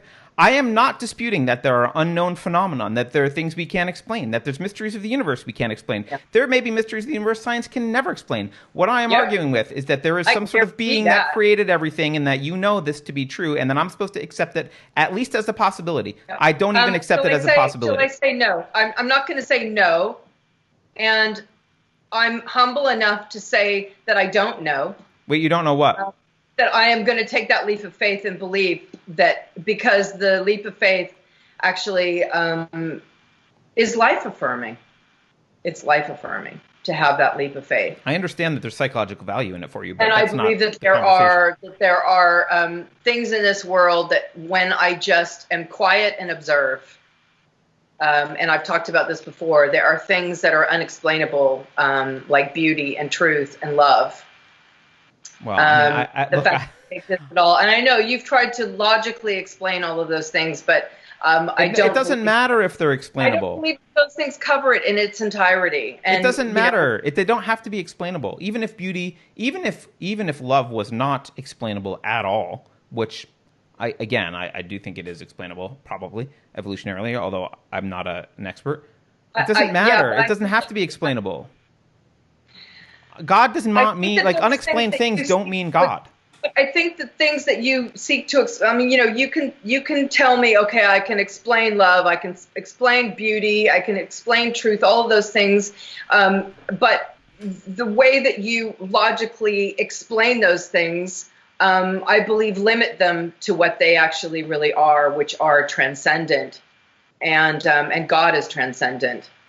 And getting back to the house that atheism and science has bulldozed, I believe that we can reach a point where we don't have to accept, there's a middle point. There's a middle point. I wish that atheism hadn't destroyed the entire freaking house. Maybe atheism could ask some questions that destroyed, I don't know, part of the roof and a wall or two. And we can then move forward and build something that has the idea of there being a God, which helps a lot of humanity have a sense of meaning and purpose, and helps them to look at the world with a way that is not nihilistic, like, oh, this is all there is, this is all we are, this life is all there isn't anything more. But look at life like, man, look at this amazing existence. Look at this, that there's something so wonderful and beautiful and truthful and full of love that is behind it all. And it gives us a sense of, it gives us that sense of meaning. It gives us that sense of purpose. And I really, God, I'm getting all emotional. And I really think that we need that. I think humans desperately need that. And that is, it couldn't be more clear when you see what's happening in the West, and you see the nihilism, and you see the darkness.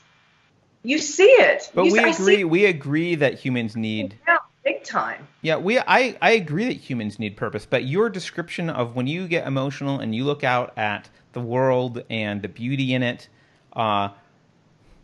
that's the sense that an atheist gets when they contemplate the unknown. I look out at the world and I think, oh my God, there is so much to discover. There's so much that we don't understand. There's so much that we don't know. We'll never know. The universe is enormous. I have no idea what's in the. Right. This is exciting. It's like being a frontiers person. Like there's all these frontiers to explore. There's all these avenues to go down. We have no idea about any of this. We're just tapping into the fact that we're not omniscient is great. We know such little about everything. We know such a little bit. And yet, just a little bit that we figured out, our standard of living has gone. I agree. It's been amazing. Like, how amazing could our experience be? This is awesome. So, like, but what's really beautiful about what you just said, though, is that we're both looking at the same thing. We're both looking at this amazing world and universe and all the variety and the beauty and the love and the truth and the colors and the wonderful things that exist. And we're both going, wow, isn't it incredible? And my wow is, wow, God. And your wow is, wow for wow? I don't know. I mean, you're as excited. Wow, look where we are. How lucky am I to be born? Look, how lucky am I to be born at this time in this spot? Like, and how lucky I am to be human who can look at the stars and even ask these questions and contemplate. Like, that is an amazing amount of luck. And I'm grateful for that amount of luck. But it's not. I don't need. But is it comfortable for you to be able to look at all of that and say, wow, and then say, oh, there's no reason for any of this? There's no intelligence behind any of this? Why does there need to be reason and intelligence? I have reason and intelligence. I'm excited for my life and my loved ones and the people around me and humanity. Like, why do I need some other intelligence to have put Mercury where it is? Who cares?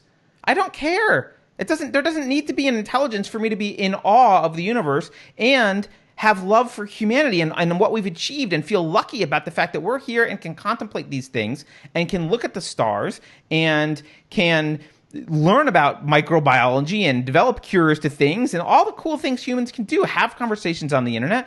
All of that is amazing.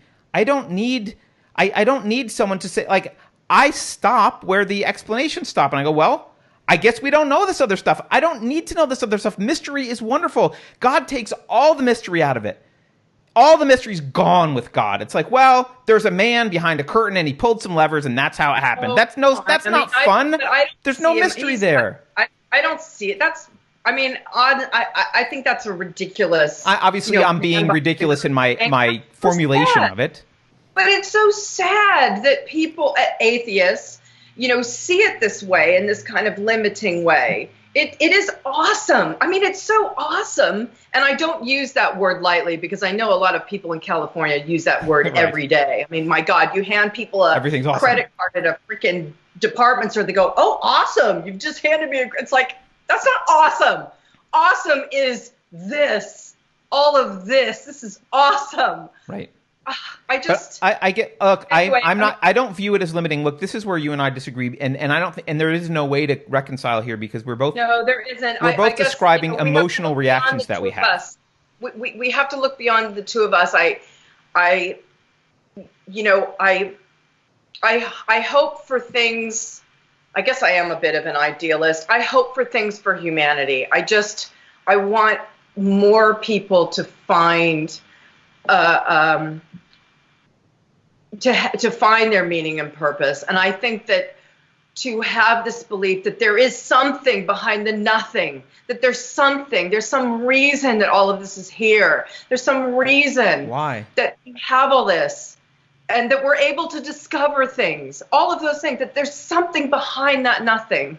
Well, there's more science. Like every layer, there's more layers of the universe. There's always something more. We know so little. There's always more to discover. That's great about being non-omniscient. We don't there's a lot we don't know, and there will always be something to discover. God is omniscient. What? God is omniscient. God is omniscient. Well, I mean, that's boring. Well, no, it's not. I mean, we were just saying how can that be boring? How can that be boring? How can you even? I mean, so wait a minute. We're defining God now. God is a being that's omniscient. Is God omnipotent as well? Yes. So omniscient and omnipotent. Yes. Okay. So I mean, how do you get around? You're proposing a concept. How do you get around basic logical contradictions with that? You don't care about the logical contradictions that are inherent in those statements? Logical contradictions on things that are in a Bible that is full of detailed dogma. No, I'm not. I'm basing them on omniscience and omnipotence, which cannot exist in a being. But God isn't a being. It's beyond that. It doesn't matter. Beyond. It's some entity, whatever you're saying, and we need a concept for it. I don't care if it's called a being, but if one's omnipotent, I mean, there's what was the philosopher that asked this? But can't we at least admit that it's unfathomable for us with our limited brains? I mean, we have a limited brain. But you're just making up a story that's unfathomable. I could make up a story that's unfathomable and saying, look how unfathomable it is. You must believe it. It's unfathomable. You just can't fathom it. Anyone can make that up. I could make up any story about any kind of entity with any kind of existence that's unfathomable, that is contradictory, and I can point to the logical contradictions as proof that you just can't understand because it's unfathomable. That's not an argument. It's logical contradictions based on what you think you know, or what you think has already been. I would do this. That would be my argument back to you. By man with their limited intelligence and their limited information. Again, you're making an arbitrary. We have limited information. We have limited intelligence. That's the realm that we can have discussions within that realm.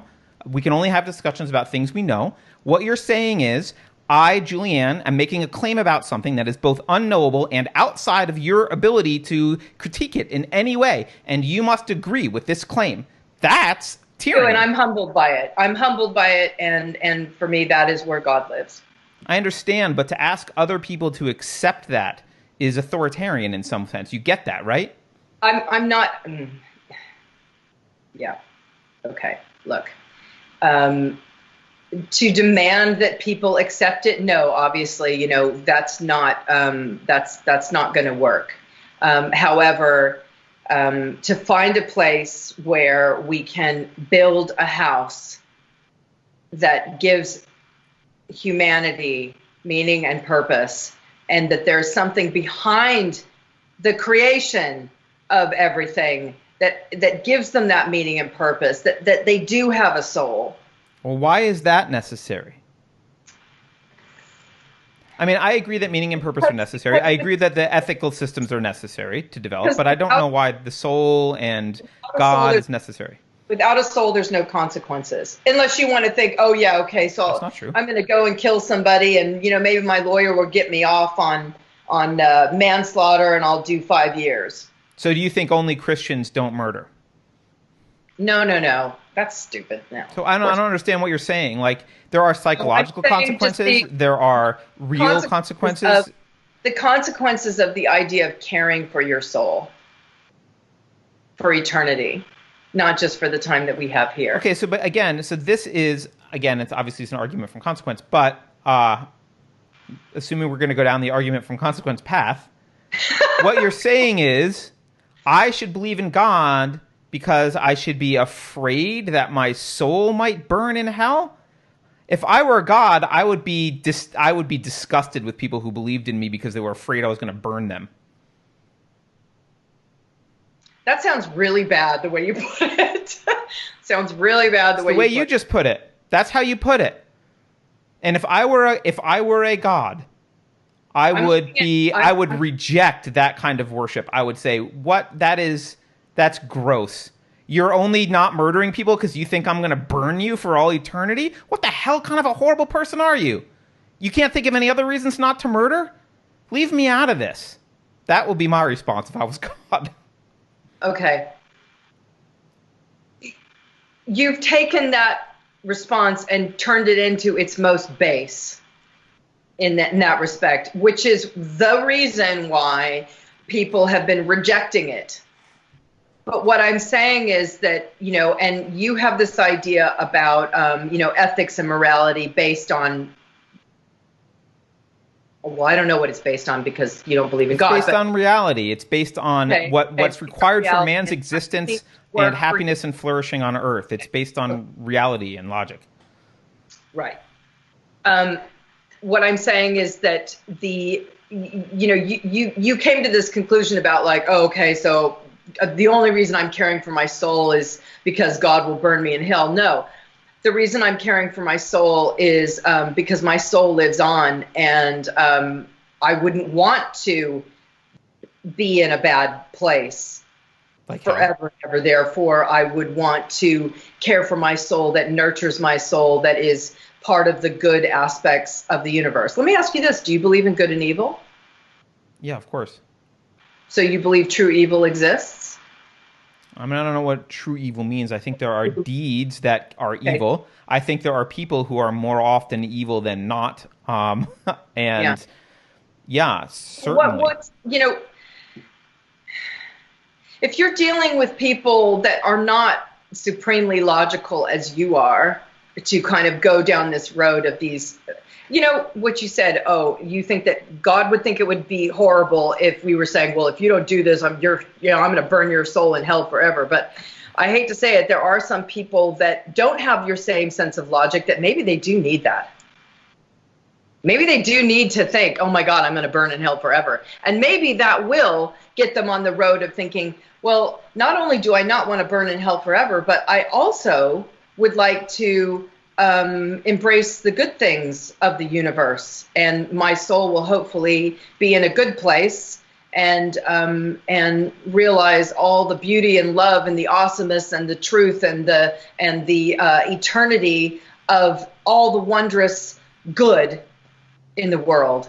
And so maybe now we're getting into an interesting question about basically what you're asking about is a political system. You're basically asking a question from an elitist perspective, and I don't mean in a bad way. I mean, like, look, there's a lot of people who struggle to tie their shoes in the morning. How do we manage a world in which... I know, it sounds really bad. It's not like I'm not trying to be this super... I'm no, like I said, I'm no scholar. No, I'm not accusing you of it. I just mean, like, that's the conversation we're having now, which is basically, how do you get the masses to behave?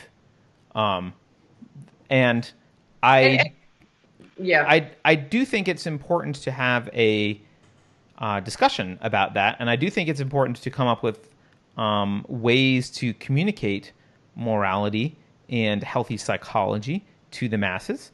And I don't think it's impossible. I don't think it requires a huge IQ. I think it's synonymous also with meaning and purpose and soul and the idea of a soul. I don't think the idea of a soul is necessary, but meaning, purpose, I'll get behind. If we look at our bodies and we look at, like, here's my situation, when I was younger, I was more beautiful. And, and then I look as I'm aging and I'm getting older and things are dropping. And I'm just thinking, damn, is this all there is? And I'm just going to be this old woman with aches and pains and boobs down to my waist. And you know what I mean? And you kind of look at that if you're thinking, if this is all there is, just this, and that's it, man. Well, it's one of the reasons people have children. Because it's one of the reasons people have children. It's why our species procreates. I'm going to die, and things have already started to droop on me, I guess, or whatever. I don't know. I'm flabbier than I used to be and getting older. And but that's why I have a child and maybe more at some point. So, I wish I'd had them. But I don't envy you for, like, I know that's a tough situation to be in, but the truth is, like, this is all there is. My point is not just, my situation. That sounds really superficial. I'm just saying that if we're looking at the sum total of who we are by just, like, the fact that we're here, this is our physicality, and that we don't have a soul that is transcendent from all of this, it just feels very limiting. But I guess, I don't know, maybe I don't know if it's because I'm a female. Maybe I'm looking at things from, not solely a logical standpoint, but also an emotional and a heartfelt standpoint and a soulful standpoint. Well, look, here's the thing. I know a lot of people feel like God needs to exist. I know a lot of people have psychological reasons for wanting things to be true, but wanting things to be true doesn't make them actually true. And if I look at how to deal with the masses going forward, I don't know that it's an easily solvable problem, because religion has also done some pretty horrible things, not just some good things. And it can be used. It can be misused. Can we quantify that? Not religion. People that have bought into the religion, not but you're proposing to use religion as a solution to ostensibly obtain peace and stop people from murdering each other. And my point is, people, when they adopt religion, do not always do what you are proposing will be done. Now, but, that's religion with all the very defined dogma in any given book is limiting. And I don't understand the limitations there because God is not limiting. God is not limiting. It's got to be some limitations. I mean, you want there to be rules about not murdering, right? I mean, one of the things that you're saying is that... Yeah, of course. So there's some sort of bounds you're asking for. You're not asking for people to just believe in some, like, hey, just say you're agnostic and everything's fine, or just believe in, like, something without defining it. That's not what you want. You want something a little bit more specific with some rules, right? Right. Okay. So, I mean, I think ultimately what we're hitting up against, and this might be depressing reality of it, but I think the psychological health of humanity needs to be a primary consideration for moving forward.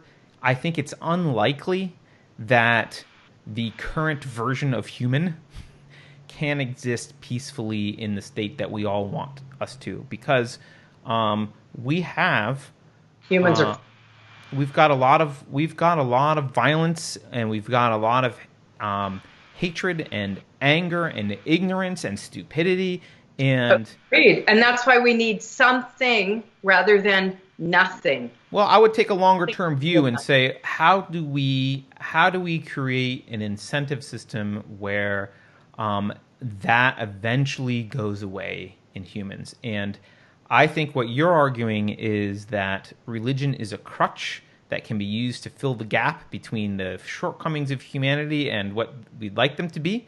I'm saying that crutch is actually quite dangerous because it has been used as a weapon in the past. And what I would rather do is figure out a way to ditch the crutch and move forward in a way that over time evolves humanity to be capable of determining meaning and not murdering each other without having to believe in a story that someone wrote down a few thousand years ago. I don't believe it's a crutch. I don't believe. I think that limits what it is. I think that humans have interpreted it as a crutch. It's not a crutch. Well, the way I meant that context, maybe you can. I think it's the embracing of what real life and the existence and our relationship to the universe is. It's a true coming home to ourselves, who we are, our world and our universe. It's where it all comes together. Well, so now I feel like we're moving the goalposts here, because we put the discussion about whether or not that was true or not on the sidelines, and you were arguing that regardless of the truth of it, it's necessary for humanity to move forward because they're going to go out and kill each other without some sort of rules from a religion. I didn't say regardless of the truth, because I believe it is the truth. Okay, so but your argument to me was, but your argument to me turned into, well, let's stop arguing about whether it's the truth. Regardless, people need it. I mean, that's basically what you said. Like, regardless, it's necessary. Because I was trying to get to the other. I wanted to just kind of go, because obviously we will go forever in circles on right. God doesn't exist versus God exists. And with the two of us individuals, I guess I kind of wanted the conversation to reach beyond our own individual beliefs, but actually look more at the sum total of humanity as a whole, and look at what solutions we could give to humanity, where we could move forward and help us to, God, I don't even want to say the word, but evolve. It's not really the right word, but right. No, I understand what you mean. I mean, I think it is where we agree is that the tearing down of Christianity without replacing anything has wreaked havoc. What has happened often in the place of it is atheists have become state theists. They've replaced God with the state right. and or democracy, which right. are basically just other forms of tyranny, which right. are horrible. Right. And I do think that so where you and I disagree is what I think is needed is I'll say a rational, I don't want to call it a renaissance because it hasn't really happened already, but a building of a very simple structure of beliefs that is not based on a God, so that people who look at the God stuff and say, I want to be an atheist, I don't believe in God, still have something to help them make sense of ethical, proper ethical behavior and metaphysical truths without turning to, well, what's true is what everyone votes, or the state is the ultimate arbiter of morality. And I don't think we're actually far away from that. I think there's a lot of people that have laid groundwork for that, and it could totally be done. I think that there are a small percentage of people like you that are satisfied with that idea, and to have this kind of set of ethics and morals that aren't based on God. I'm saying that those can be. I'm saying that those can be applied to other. I know you're going to say other people can't do that. But my point is, it's the responsibility of us to make it. I think they can do it. We need to make it digestible. Religion was made very digestible and very easy to understand. Right? Most Christians don't read the Bible; they just hear what the preacher says. So we can make it it can be made digestible to people. It doesn't require a degree in philosophy. It doesn't require hours and hours of philosophic research and thinking about the topic. We can make it relatively digestible to people. That should be our goal. My biggest concern, though, is I do believe that most people, most humans, have a very deep need for the idea of something behind the nothing. I do believe that. I think that there's a small percentage of humans that don't need that, like you. I would say the vast majority of humanity actually does need to know that there is something behind the nothing. And I know that's something that you can't necessarily relate to on a personal level. Right. And, for me, just like I can't relate. And the reason I left, my fundamentalist church was because I can't relate to the tunnel vision of thought that is limited to the dogma that is, word for word from the Bible. I couldn't abide by that. Right. But the vast majority of humanity does need something behind the nothing. Now, if the small majority that is fine like you, then, I'm actually thrilled that you agree that there needs to be some sort of structure built. Because what we have to what's happened is we've thrown the baby out with the bathwater. Atheism and scientism has taken over, but they've taken over with, it's just bulldozed. It's just bulldozed. There's nothing there. And they didn't build anything, and some evil people came along and said, science says Marxism, which science doesn't say. Right. And so that's to wrap this up, because it's been a really long conversation, and I really should call this person because I've called twice. Sure. Is that's what we need to try and achieve. And that was my whole reason for wanting to talk about this. Of course, we're going to go down that rabbit hole, and I hope we haven't bored people. But I think it's really important for humanity. I think it's really important. I do. Well, if you're right so I do think humans tend to anthropomorphize. If you're right that there's some psychological need for humans to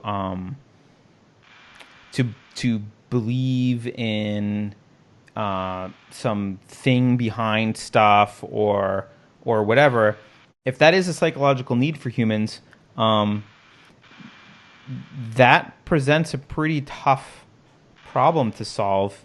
Well, see, if it's not true. To explain to you, there are places where science and God do converge. Where math and God converges. There are places where that happens, and you can discount it. That's fine. I give you that. All of our, the way we think, we're free to think as we think. But I'm convinced by it, and I'm not an idiot. I don't want to just believe that. That's why I'm saying about with Christianity, there's aspects that I'm thinking, finding that a little bit difficult, you know? I mean, I'm finding that a little bit difficult. Was Mary a virgin? Does it even matter? I don't know. You know, I mean, is that sacrilege for me to say that? Well, you know, whatever. Yeah. I don't know that aspect matters to me. But anyway, look, I better go. Yeah, fair enough. Yeah. But look, I do think it's a problem that we need to build some sort of structure. I do, and I do think it's a problem if that structure, if human psychology is such that it requires something to be true, regardless of whether that thing is true. That if humans need to believe in something, regardless of whether that's true, that's a problem. And I am confident that we can overcome that problem in humans, but I understand that you're not, and that you don't believe there's a conflict anyway. So there's our impasse. But it's been a fun conversation. Hopefully we haven't bored people. I don't know.